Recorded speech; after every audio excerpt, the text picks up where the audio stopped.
Hi, I'm Mark, and welcome to the current Outside Views report on Russia's war of aggression against Ukraine.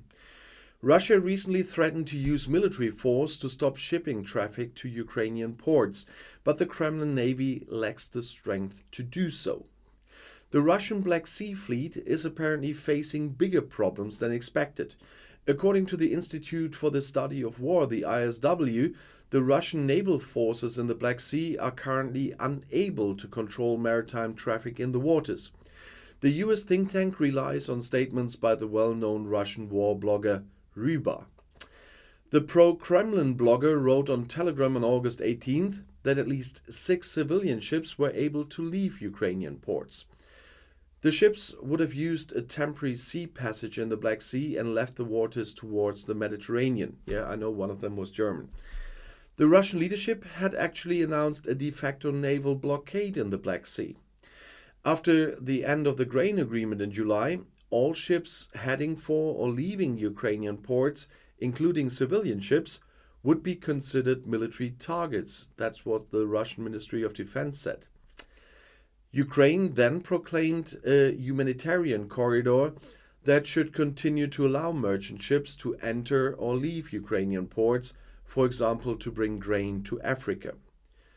A few days ago, the ship Josef Schulte was the first German ship to use this corridor and was able to leave the Ukrainian port of Odessa without Russian pressure, after being stuck there for a year and a half. According to the war blogger, there are several reasons why the Russian Navy is having problems preventing such ship activities. Serious mistakes in building the fleet in the period before the invasion, the irrational use of forces and resources, and numerous organizational ones that cannot be solved were quoted there. There have been indications for a long time that the Russian fleet has lost control of the Black Sea. Ukraine repeatedly attacks Russian warships with sea drones.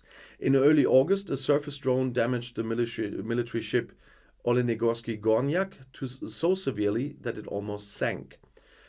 Explosive-laden drones also hit an oil tanker and the port of the southern Russian city of Novorossiysk. Also, repeated attacks on the bridges to the occupied Crimea show that the Russian army is vulnerable in the Black Sea region. A few days ago, the Ukrainian Domestic Secret Service SBU revealed details of the Ukrainian attacks on the Kerch Bridge for the first time. The head of the Ukrainian Secret Service SBU, Vasyl Malyuk, has revealed details of the 2 attacks on the Crimean Bridge. A report by the Ukrainian news site New Voice shows, among other things, that the Ukrainian Secret Service also manipulated unknowing Russian citizens for its first attack. The connection, also known as the Kerch Bridge, is a militarily important connection route between the Russian mainland and the Crimean Peninsula, which Russia has annexed in 2014 already, and is therefore also an important target for the Ukrainians. The first attack occurred in October 22. Then, in the early morning of October 8th, a truck drove over the bridge and exploded. 5 people died in the attack, including the truck driver. The bridge was badly damaged and was then only partially passable. Malyuk told New Voice that he watched the explosion in real time on a camera in his Kiev office. Together with 2 of his employees, he was personally involved in the development and implementation of the mission.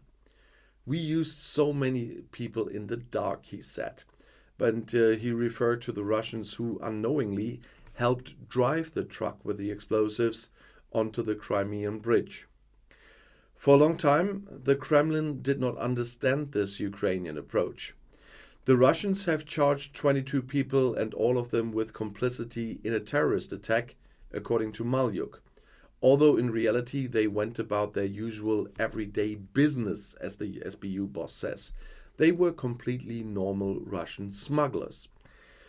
Just 5 days after the attack, 5 Russian people had to be taken into custody because they were accused of complicity, writes New Voice. In July 23, the bridge was again damaged by an attack. Following the first explosion, the SBU immediately prepared a new attack, according to New Voice. The Ukrainian Secret Service, together with the Navy, developed explosive-filled, remote-controlled kamikaze watercraft that are invisible to Russian radars. And if you want to know more about the current developments in this war, the next video is right here in the end screen. I'll see you there. I'll be back.